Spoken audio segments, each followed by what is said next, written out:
This is 5 on your side at 6. Focused on you.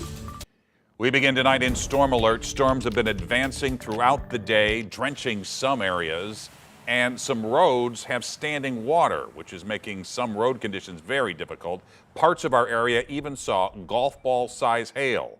Good evening, I'm Mike Bush. Thanks for joining us. It's been a busy day in the Weather First Weather Center. We even had a tornado warning, so let's head over to meteorologist Gary Frank, who is tracking these storms in your Weather First forecast. Yeah, good evening, Mike. And yeah, that tornado threat is long gone. And I want to tell you where the severe threat is starting to wind down as well. Now, we still are in storm alert because we have a severe thunderstorm watch until 7 o'clock, but most of our area was involved in this. Now, this is just the far southern areas that are still hot and humid, and you look at the ominous clouds. There are still thunderstorms that are developing in other locations, but our severe threat is winding down. Despite the watch, there are no active warnings, and there may still be an isolated severe thunderstorm warning, but that's the good news of it. Right now, we're just dealing with some quick, heavy rain, and some of these bursts of heavy rain are still kind of hanging around in some cases, but it's this storm in Oakville, maybe some small pea-sized hail, but it's up to 2-inch per hour rainfall rates. And this one may be starting to produce maybe some rotation in Innsbruck, and this is not a warning by any means, but it may produce some strange-looking clouds, and we'll try to keep me posted on that. But the next few hours, our severe threat is winding down. I think overall, especially as we get closer to sunset,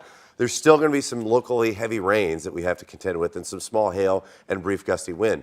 But I do think that we're going to see the end of this coming shortly. We'll focus on that, also track this exit and more storms for Sunday. All right, Gary, we'll check back. Tonight, safe street advocates are continuing to push for change. A distracted driving ban is headed to Missouri Governor Mike Parson's desk. If the governor signs the bill, it would ban any driver from holding a cell phone behind the wheel. That's the law in most states, but not in Missouri. 5 on your side's Mercedes McKay joins us in studio with why safe street advocates say it still isn't enough. Mercedes. Mike, like you said, Missouri is one of only 2 states that doesn't have a complete ban on texting while driving. Well, now it's up to Governor Parson to make that decision. Safe street advocates I spoke to today say this is a victory, but only a small one. It's just a first step on so much more I feel we need to be doing as a community. Rachel Witt sees the issue firsthand as she walks the streets of South Grand daily.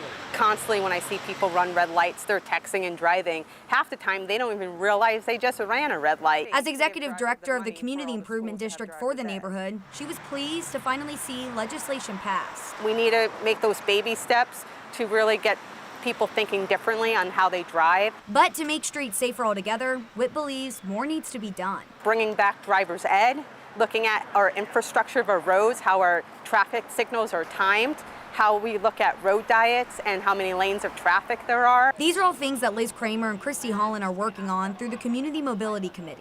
But not everyone's initial reaction was positive when the bill passed. The first thing I thought was enforcement, because my community oftentimes are the scapegoat for other opportunities of enforcement. According to the bill, people can't be pulled over just for holding their phone while driving. It's something that's added to their ticket if they're breaking other laws on the roads. And police won't write those tickets until 2025. We have a lot of time for people to really adjust to this idea of we're taking driving seriously in Missouri.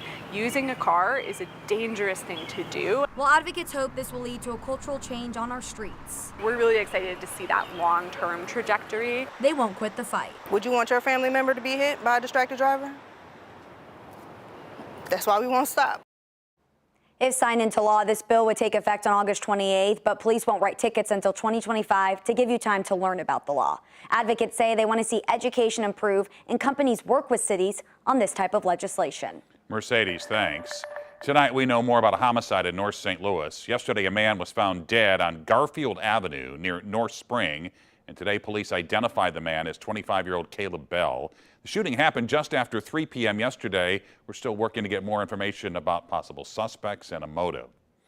The U.S. southern border is less chaotic now after Title 42 was lifted earlier this week. There's been major concern of a surge among several border cities. Meantime, a judge has blocked the Biden administration from enacting a plan that would release migrants from custody without a court date. Shelley Malashi has the latest. What started out as a packed week at the southern border is a much different scene this weekend in El Paso, Texas.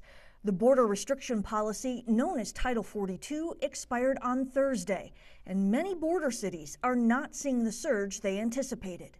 On Monday, we saw about 3,000 people there, and the Border Patrol, with assistance from a lot of agencies, went in and handed out handouts to be able to help them register and get processed.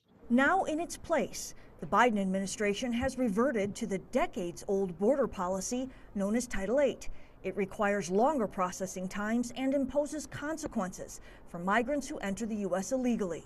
We've been very, very clear that there are lawful, safe, and orderly pathways to seek relief in the United States, and if one arrives at our southern border, one is going to face tougher consequences, and that is what we are going to deliver.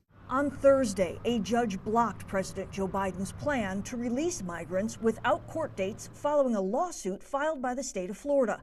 Under the plan, some migrants would be released on parole on a case-by-case basis and be required to check in with the Immigration and Customs Enforcement. On Friday, the White House responded to the lawsuit.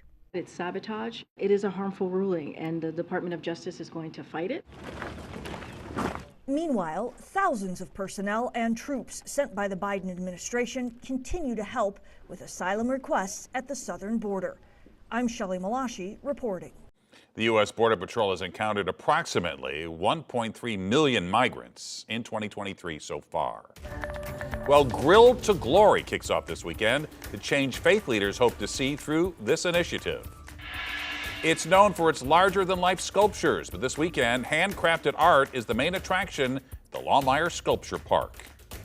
And before we go to break, we want to remind you about this year's Folds of Honor campaign. Right now, you can round up at the register at any area Schnucks through May 30th.